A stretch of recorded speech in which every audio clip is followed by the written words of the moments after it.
Welcome, Tallis and Paul, to Stockport. So, got you both doing talks today, but do you want to introduce yourselves a little bit first? What you guys are about? Okay, I'll start off. I'm Paul. I'm the editor of Green Mantle. I work on it along with Tallis here as a co-editor. We've been running the magazine for 30 years, over 30 years now.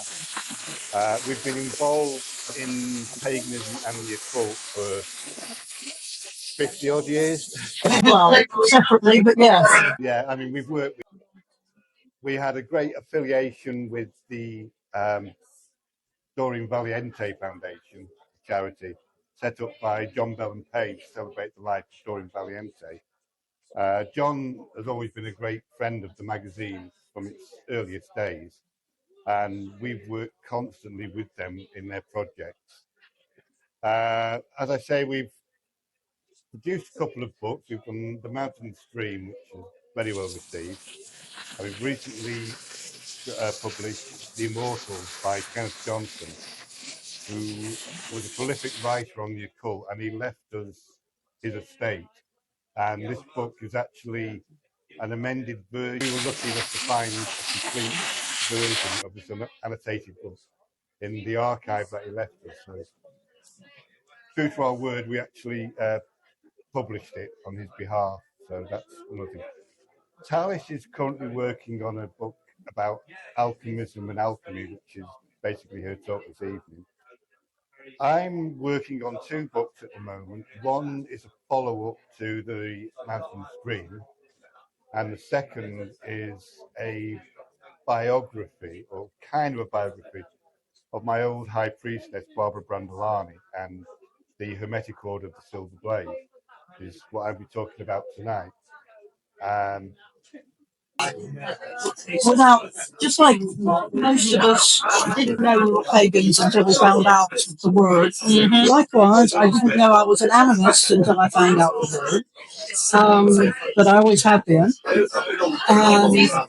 But something that has always come up in my training over and over and over again is alchemy. And likewise, ancient Egypt. And so the book I'm working on now unites those three things. Touched on that you have always been an animist, but not until you realised what the word meant or what the word was. Where did you start on your path? How did you sort of become pagan? In North Carolina, roaming through the woods at 7, 8, 9, back when children were allowed to roam in the woods. And I spent a lot of time there. Yeah. 10, 11, whole childhood. Yeah. And I always loved the woods and the rocks and the streams, red streams and everything. And there was even a place where it felt like you were going into the wilderness. Wasn't really. Yeah. Is there any particular book that maybe put you on this path? Or? No. Although I was very happy when I discovered Thoreau and Walt Whitman. But it's not so much that they influenced me. It's like, what influenced? I'm not from North Carolina. You may have guessed that by the accent or lack of accent. I was born in Stretford, lived in Cheshire, and then I worked for a while on a farm near Congleton, which is where I learned a lot about my animistic practices, which is chronicled in our book, The Mountain and Stream. Yeah. From then, I moved back to Manchester itself, and I spent a lot of time.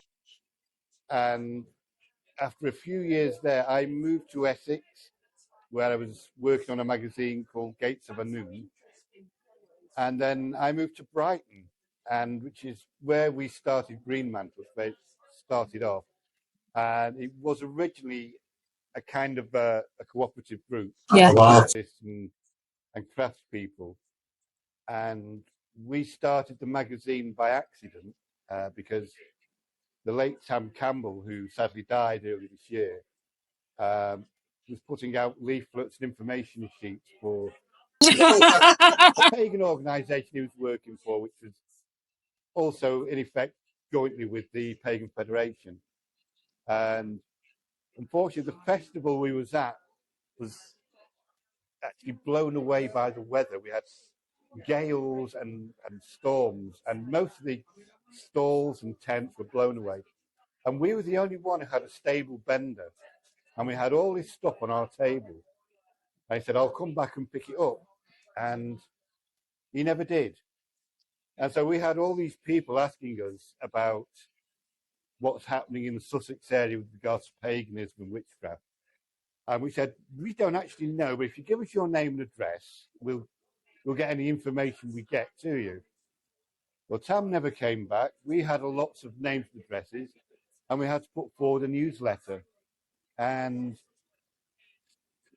as luck would have it, we then became involved with John Bell and Payne and the local Pagan Federation officials.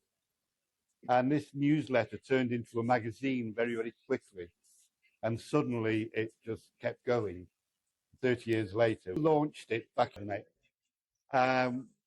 Tallis was on board at that point. We had met. Yeah, Tallis was on board. And then we got bored of Brighton and decided that we wanted to come up here. But prior to that happening, I had also been to Italy, and I was involved with the rural Strega in Tuscany. And so I learnt a lot there.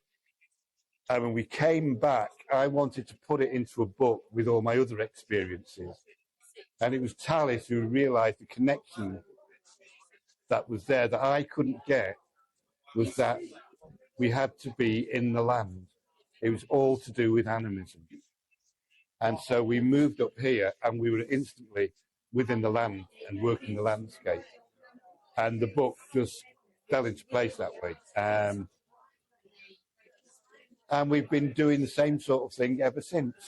Yeah, so I took a right turn back into alchemy and Egypt where I used to be. Yeah, full circle. Absolutely. Yeah, absolutely. So Tallis, you said earlier that you were writing a new book. And that's alchemy. It's on the connection, let's say, between animism, alchemy, and nature. And that's what I'm going to be talking about. This is kind of what the book is about. And anything that I don't go into detail about will be in the book. That's fine. Are you allowed to tell us a title yet? So, Are we allowed to know a title yet? At this moment in time. but it's the subtitle will be something to do with animism, alchemy, and ancient Egypt. Have we got a rough date for when it's coming out? No, because it's too much is happening to finish it, but it is moving along. So I'm hoping this year. Fingers crossed. Definitely looking forward to it, especially as Egypt is one of my first loves. So yeah, definitely. You guys were also involved in the. Indeed. Yeah, we're actually very excited about that because we helped Paul Cornell on his graphic novel, which is World War II. And we recently discovered the actual graphic novel is up for the Hugo Award. Oh wow! This year's WorldCon, so we're keeping our fingers crossed. Yes. Yeah. We're very proud of that. I mean, we worked alongside the Doreen Valiente Foundation. Yeah. It's actually quite a lovely graphic novel. Yeah. I mean, despite the fact that it's total fiction and total fantasy, he's got all the details of the characters right down to the smallest detail. And it's actually quite fascinating. I found out stuff from that graphic novel that I never knew about, like Dion Fortune and her soya milk stuff and things like that. You know, she was one of the front runners of using soya. I mean, he got to the point where Paul Cornell would say, "What colour hair did Gerald Gardner have?" And everyone knows that. You see a picture of Gerald Gardner, he's got this White hair, big white hair. Yeah. And there's no colour picture of him prior to that, not that we know of. Well, someone told us that in the, I think Ripley's Believe It or Not show in America at one point, they had a witchcraft thing. And they had a wax dummy of Gerald Gardner, apparently it was very realistic, and he had red hair. Wow. Apparently. We can't confirm that, but it's the only clue we had. You know, it's either that or white hair. So yeah, I mean that was fun. So yeah, we're keeping our fingers crossed for the Hugo Award. Yeah. a real something to be proud of. Yeah, definitely. Yeah. But it's still, is it fictional storyline? Oh, totally. Yeah, the detail is there. I mean, we were quite Great lucky. fun. Yeah. We were quite lucky working with Paul Cornell, because although Julie Bell and Payne at the Centre for Pagan Studies and Doreen Valiente Foundation, she was very well up on Doreen Valiente, obviously, but I was also very well up on the comic side of things, graphic novels, because I've been involved in that business for years and years. I used to work at an underground bookshop in Manchester called Book Chain, and they used to produce graphic novels and novels as well. So I was well versed in all that sort of thing. So I could actually apply what Paul needed for the book from the information that Julie actually supplied to us. So it was a lovely symbiotic relationship we had. I mean, I had great fun. I was so pleased about it. Every so often he'd send me, the first installment as a PDF, and I'm there sort of going, oh, look at that. Going through, he said, check this out, make sure this is right. I'm there going, I can't proofread this. It's so wonderful. Yeah, it does look really smart. Yeah. We've seen it floating about a few times recently since you showed us, and it looks really good. Yeah, it does. Really impressed with the quality. Oh, yeah. I mean, I'm quite sad that John Bell and Payne is still around, because he would have absolutely adored that. He was so passionate about his work with Doreen Valiente, but he never saw any of it come to fruition. I mean, he died just about three weeks before the display in Brighton of Doreen Valiente's materials, her tools, and everything. A big display in Brighton. He died, and he was still making the display case. But I mean, we went over to Spain. We stayed with Julie a few days, tried to shore her up and everything, and the exhibition went ahead. It was a great success, but it was also, we had to blend that in with John's funeral, which was also in Brighton, and so it was a really sort of a strange time.